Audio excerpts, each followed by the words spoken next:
இஸ்ரவேலில் தேவன் இல்லை என்றா.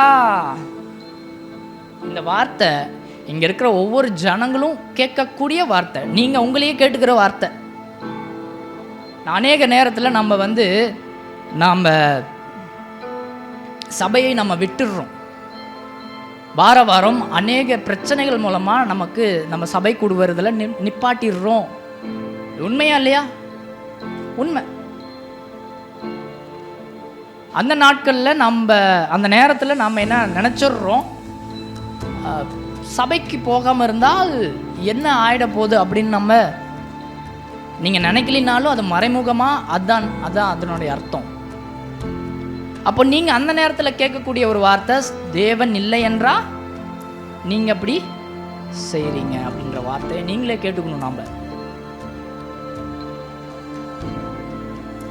வசனம் சொல்லுகிறது, தேவன் சபையை என்ன செய்கிறாரு? கட்டிக்கொண்டு தேவன் சபையை கட்டுகிறார் என்று சொல்லி வேத வசனம் சொல்லுகிறது. வசனத்தை நல்லா கவனிங்க. தேவன் இந்த சபையை கட்டுகிறார்.